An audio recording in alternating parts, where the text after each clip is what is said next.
Materi kali ini mengenai sejarah penemuan sel biologi kelas 11. Sejarah penemuan sel. Tahun 1665 Robert Hooke mengamati sayatan gabus dari batang Quercus suber, kemudian menemukan adanya ruang-ruang kosong yang dibatasi dinding tebal dalam pengamatannya dan diberi nama selulae atau sel. Sejarah penemuan sel. Ilmuwan Belanda bernama Antonie van Leeuwenhoek tahun 1632 sampai tahun 1723 merancang mikroskop tunggal, kemudian mengamati air rendaman jerami yang merupakan sel bakteri dan menjadi orang yang pertama kali melukiskan bentuk-bentuk bakteri. Teori tentang sel A. Sel merupakan kesatuan atau unit struktural makhluk hidup. Teori ini dikemukakan oleh Jacob Sladen tahun 1804 sampai tahun 1881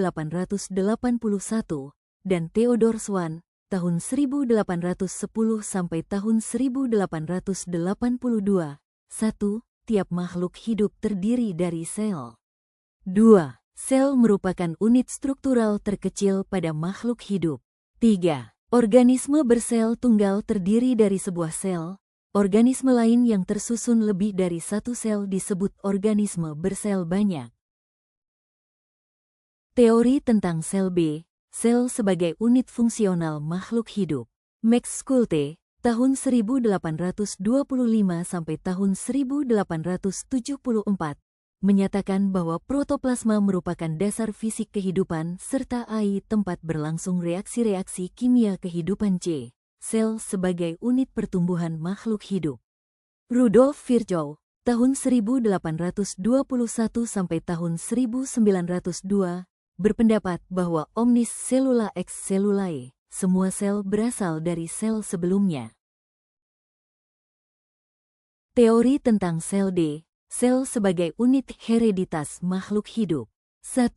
Robert Brown, 1812, biologi Skotlandia, menemukan benda kecil terapung dalam cairan sel yang ia sebut nukleus. 2. Felix Durjadin, 1835, beranggapan bahwa bagian terpenting sel adalah cairan sel yang sekarang disebut protoplasma. 3. Johannes Purkinje, tahun 1787 sampai tahun 1869, orang pertama yang mengajukan istilah protoplasma untuk menamai bahan embrional sel telur. Komponen kimia sel. Seluruh bagian sel tersusun atas beberapa komponen senyawa kimia. Kegiatan dan kehidupan sel juga merupakan akibat dari reaksi-reaksi kimia yang berlangsung di dalam sel. Komponen kimiawi sel yang meliputi seluruh aktivitas sel tersebut dikenal dengan nama protoplasma. Protoplasma merupakan substansi kompleks yang tersusun atas unsur-unsur kimia. Sebagian besar protoplasma terdiri atas air, namun bahan yang memberi ciri pada strukturnya justru adalah protein dan beberapa senyawa kimia lain. Bentuk senyawa dari komponen kimiawi penyusun sel, protoplasma, tersebut dapat berupa senyawa organik dan senyawa anorganik. Senyawa organik dalam komponen sel bisa berupa karbohidrat, lemak, protein, dan asam nukleat. Sedangkan komponen senyawa anorganiknya bisa berupa air, vitamin, ataupun mineral. Komponen organik. 1. Karbohidrat. Komponen kimiawi sel yang pertama adalah karbohidrat. Karbohidrat sangat vital untuk proses-proses fisiologi dalam sel makhluk hidup. Dengan rumus molekul H2O, N. Karbohidrat terdiri atas unsur karbon, C, oksigen, O, dan hidrogen, H. Pada tumbuhan, karbohidrat dibentuk oleh sel-sel yang memiliki hijau daun. Kloroplas mengandung klorofil melalui proses fotosintesis.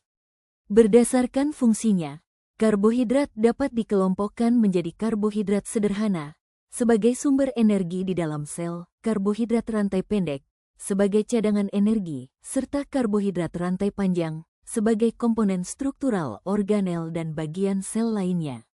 Sedangkan berdasarkan struktur ikatan molekulnya, karbohidrat digolongkan menjadi monosakarida, disakarida, dan polisakarida. 2. Lemak atau lipid. Komponen kimiawi sel selanjutnya ialah lemak. Lemak tersusun atas unsur karbon, hidrogen, dan oksigen. Lemak dibangun oleh gliserol dan asam lemak. Dalam sel hidup, lemak berfungsi sebagai komponen utama membran plasma, pembentukan hormon, dan pembentukan vitamin. 3. Protein. Protein tersusun atas karbon, hidrogen, oksigen, dan nitrogen. Protein merupakan unsur organik terbesar yang menyusun sebuah sel. Protein merupakan polimer dari asam amino yang saling berikatan dengan ikatan peptida. Protein merupakan penyusun protoplasma terbesar setelah air. Protein tersusun atas protein struktural dan protein fungsional. Protein struktural adalah protein penyusun organel sel. Misal membrane, mitokondria, ribosom, retikulum endoplasma. Sedangkan protein fungsional adalah protein yang terlibat dalam metabolisme tubuh meliputi enzim-enzim dan hormon yang berfungsi mengatur reaksi-reaksi kimia yang menjaga sel tetap hidup. 4. Asam nukleat yaitu DNA dan RNA. Dalam komponen kimiawi sel, asam nukleat merupakan materi inti. Ada dua macam asam nukleat, yaitu asam deoksiribonukleat, DNA, dan asam ribonukleat, RNA. Fungsi asam nukleat adalah untuk mengontrol aktivitas sel dan membawa informasi genetik. Asam nukleat merupakan polimer nukleotida. Komponen kimia sel komponen anorganik terdiri dari 1. Air. Air adalah senyawa utama komponen kimiawi sel yang jumlahnya terbesar dalam menyusun sel, 50–65% berat sel. Air adalah komponen esensial cairan tubuh yang terdiri dari plasma darah, cairan intrasel, sitoplasma, dan cairan ekstrasel. Air dalam sel berfungsi sebagai pelarut dan katalisator beberapa reaksi biologis. 2. Garam mineral, NaCl, MgCl. 3. Vitamin. Komponen kimiawi selanjutnya adalah vitamin. Vitamin memang dibutuhkan dalam jumlah kecil, akan tetapi ia harus ada untuk menunjang berbagai fungsi sel dalam proses metabolismenya.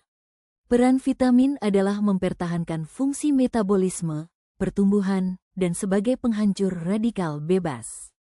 Beberapa contoh vitamin yang saat ini telah ditemukan antara lain A, B1, B2, B3, B5, B6, B12, C, D, E, K, dan H.